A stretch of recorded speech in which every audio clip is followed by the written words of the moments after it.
Congratulations. All right. Thanks to Hank and Bob for putting this all together. Thanks for Mott's for getting me here. A ton of emails, ton of text messages, all that. First off, I do want to give Bob and Hank Gmail email addresses for Christmas. They are two of the remaining 10 people that have AOL as their email provider. But luckily enough, my former assistant athletic director, Paul Ofria, over in the corner, is number 3. So we have 3 of 10 people. Tracy touched a little bit earlier about takes a village, and I know that's a recurring theme. So when the email came from Hank on Monday about, oh, hey, you need to keep it a tight 5. Happened to be reading it to my wife, Lauren, and she's like, oh, I didn't know you had to have a speech or have you know, what were you going to say? And I said, don't worry, I got it. So I here's my village. My wife, Lauren. Everybody always asks when you introduce your wife to somebody, hey, how'd you meet? That's an easy story. We met through a common friend. But then nobody follows up with, well, how did you know she was the one? And for me, it was super, super simple. Playing in Albany, she first kind of coming to a game and checking everything out, drove 2.5 hours to watch a game, knowing she has to work at 7 a.m. the next morning.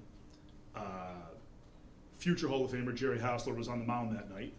Threw 7 strong, comes out of the game in the 8th inning. We bring a righty in, gets 2 outs. I come in, throw 1 pitch, get a weak ground ball to second, finish the 8th inning. Closer comes in, gets a save. Uneventful night. We win, huzzah.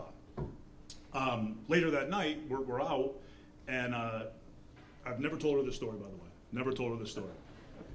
So she says, so Jer threw about 100 pitches tonight. I'm like, yeah. She goes, you threw 1. It's like, yeah. She goes, so you're telling me Jerry's job is to throw 100 pitches, and your job is to throw 1 pitch? I said, well, yeah, if all goes well, yeah, 1 pitch. She goes, oh, must be nice.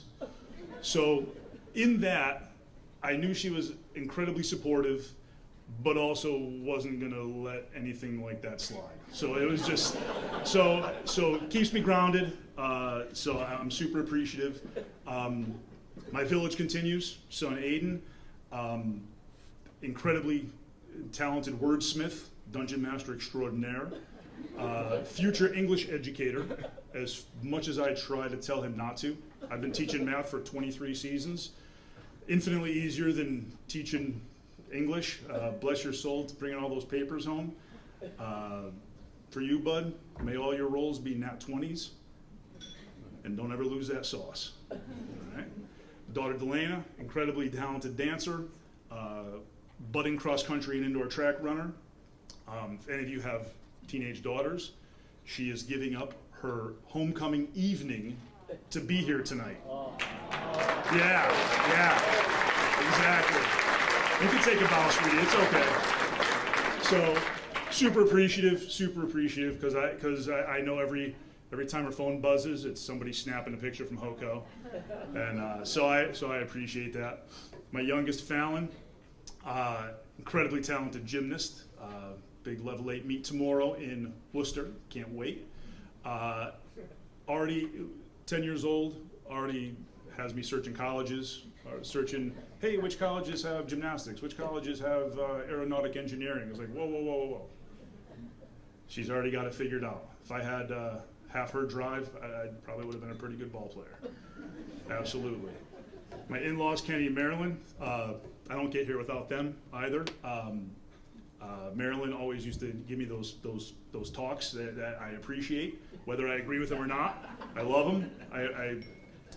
My father-in-law Kenny has more to do with me being an educator than he probably realizes. He was MacGyver before MacGyver existed. He can build anything, can fix anything, can do anything. And after I was done playing, I worked with him for a little while. And he comes home and tells Lauren his future is definitely not in carpentry or anything even remotely related to that. I hear you tell me he's coordinated. The kid can't use any tools properly.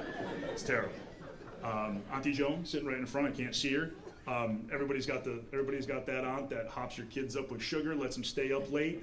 We have the most Auntie Joan there is, because she's all about that life and love her to death. My side of the family, my brothers, Mike, Dan, Bill. My brother Mike bought a new car. This is back 1995. Super pumped. Bought a new BMW for his wife. What does he do? He gets in it. He drives 16 hours to watch me have my first professional start in Evansville, Indiana, and drives home the very same day. So that's the kind of brothers I had. My brother Dan, who's here with my nephew Dan, who I was fortunate enough to coach in college. So if you don't know a little bit of our family, we have a little widespread in our ages. So the last thing Dan wants to do in his mid to late 20s is take his little league aged brother to practice. So there always was a caveat for me to get to McCabe. We lived up on Indian Trail, and obviously where McCabe is. In the middle of that is the Eagles Club. Used to have to pop in there once in a while. I have an affinity now for pickled eggs, thanks Dan. Crazy. Brother Bill, same thing. Had 20, in his 20s, having to take me to practice. Last but not least, I know a lot of you guys know my mom Rita. So if you attended a game from 1982 to 2007 at either McCabe-Waters or Muzzy Field and sat near her, I'm sorry. I'm so amazingly sorry. So if anybody here who's played at Muzzy knows, you can hear every last word at Muzzy. I'd be playing center field and I can hear her conversations. So to all of you that had to sit near her, thank you for putting up with her. Fun story about her. She had an affinity for yelling at umpires. Little old lady, take it with a grain of salt. Carried me into my college coaching, where I had college umpires who happened to be on the Hartford board would come up to me and say, "Hey, Straw, is your mom going to be at the game tonight?" I was like, "What are you talking about?" He's like, I still have nightmares about a call I missed 10 years ago because of your mom. Sorry. And fun fact, I did not know arguing with umpires was genetic. So the one thing that did not get mentioned and I didn't put on my plaque were my 13 ejections. So when you talk about, coaching over the years, I'm fortunate enough to have my longtime assistant Sean Barry here. All you guys that have been head coaches, you have that person who get a bad call, whatever, and you look at your assistant coach and he's like, "It's gonna be all right. It's gonna be all right." No, not Sean. We'd look at each other. He'd say, "Straw, go get him." I was like, "What?" "Go get him."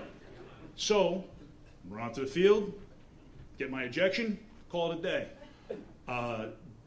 Best ejection ever, still remember it. Also, about remembering things, I can remember games I had in high school. I can remember games I pitched, pitches I threw to what batter at this time, and I can't remember to take out the trash. I can't do little things like that. So for all those things, I was watching old clips about speeches and such. I'm glad Ginny's here tonight. I saw Ginny's speech about how she had to talk to her dad about remembering stats, and I can remember all those things, but I can't remember to fold laundry, take out the trash, all those little things. So it is a curse. You don't want that in your life. So my MCC family, thanks to Paula Freya, my assistant athletic director, Sean Barry, whoever thought it was a great idea to have two lefties coach a college baseball team, not good. Had a lot of fun, a lot of memories. Liam Ullman's here, our sole draft pick from Manchester Community College. Other people in my village, my brother-in-law Mario, sister-in-law Jen, infinitely supportive. They add our schedules with the crazy former hockey player, gymnast, dancer to their own schedules. They go to 7 o'clock. They would go to 7 o'clock games. They would go to everything. Infinitely thankful for them. When I want to thank Hank and Bob just for the mere fact that this led me to kind of revisit and not knowing how big my village was when I was going through old pictures and trying to come up with everything. Really tremendous how big our network is in Connecticut and in Bristol especially. I teach way out in Willimantic and I live down in Wallingford. And when people ask, "Hey, where'd you grow up?" In Bristol. Dude, you guys are insane in sports. Yeah, we are. It's the best sports town in Connecticut. 100%. So, with that, it takes our village goes even deeper to your friend group. Some of my guys are here tonight. Bristol Merchants, absolute dynasty of Bristol's finest. Kevin Browning, Brian Archibald back there. I saw Adam sneak in, and last but not least, my best friend Jerry Hassler. When you talk about coaches, and I had tremendous coaches over the years. I had Tommy Moylan, I had Dennis Sigmund. Coach Moylan gave me my start in coaching. Paid me out of his own pocket to help him coach at Bristol Central before I coached in East Granby. But it's funny when you think about all the people. Yes, they formed all the thoughts and beliefs of what it takes to be a good player. But as far as playing the actual game, it's ironic that one of my teammates was probably the biggest reason why I was such a good player. We shared, some of you guys are fortunate enough to play on teams with your best friends. All right, cool. I played high school with my best friend. I got to play on a junior high team, Phantoms, American Legion, college, professionally in North America and South America, Bristol Twilight, Terryville Twilight. So we've seen each other throw over 1,000 innings apiece. Infinite long toss sessions in the middle of winter. His family had opened their doors up to me, and Jim and Jackie, his brothers, always cheered for me too. It was fantastic. So I do want to give him a special thank you, and he's the only person outside of my family that I actually told that I was getting this award. Much to the dismay of Kevin Browning, a little salty over there. But I told him, and this will be my ending piece, that I told him that with all the stuff that I was able to accomplish with all my family, with all my friends, I am not even the best left-handed pitcher in this conversation right now.